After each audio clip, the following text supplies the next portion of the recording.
100 शब्द प्रति minute matter start.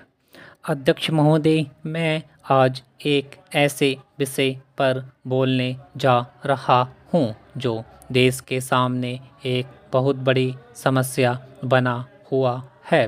आजकल कृषि पर बहस चल रही है। मैं कल से सुन रहा हूँ, कई लोगों ने तो सरकार की बड़ी प्रशंसा की है कि वह बहुत ही अच्छा काम कर रही है। मैं मंत्री महोदय से एक प्रश्न करना चाहता हूँ।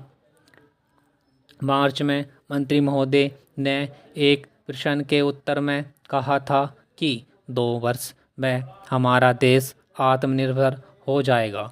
मैं जानना चाहता हूँ कि ऐसा कहने के पीछे उनका आधार क्या है। कौन से उनके पास ऐसे परिणाम हैं जिनके आधार पर उन्होंने इस प्रकार की घोषणा की है। मैं चाहता हूँ कि जब वह उत्तर दें तो इस बात को अपने उत्तर में बताएं।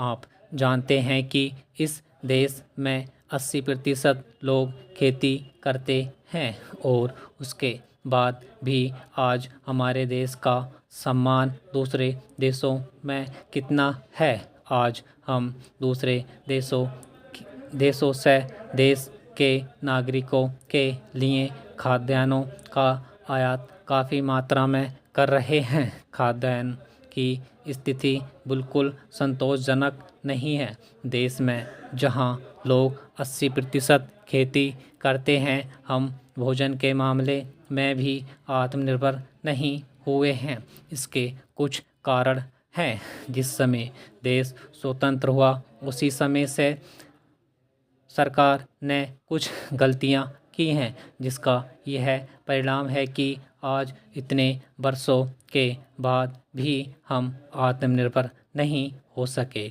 उसका सबसे बड़ा कारण यह है कि अपने देश में पहला स्थान खेती को ना देकर उद्योग को दिया गया है। उद्योग हमारे देश के लोगों की जीविका का मुख्य साधन नहीं हो सकता। भोजन की समस्या के हल के लिए किन किन चीज़ों की आवश्यकता है, उसकी तरफ हमें ध्यान देना चाहिए। सबसे पहले पानी की आवश्यकता है। मैं समझता हूँ कि देश में सिंचाई पर काफ़ी जोर दिया जाना चाहिए और सिंचाई तथा खाद्य मंत्री एक होना चाहिए। यह मेरी मांग है। पानी के बाद खेती के लिए खाद भी आवश्यक है। खाद का स्थान दूसरा हो सकता है। आज देश में खाद की बात काफ़ी जोर देकर कही जाती है। यह कहा जाता है कि उपज को बढ़ाने के लिए खाद की आवश्यकता है। बिना खाद के उपज नहीं बढ़ सकती, किंतु खाद कहाँ तक उपज को बढ़ा सकेगी, यह भी देखने और समझने की ही बात है। इस ओर एक समन्वयक नीति चाहिए।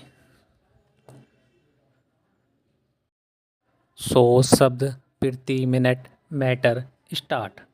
अध्यक्ष महोदय, मैं आज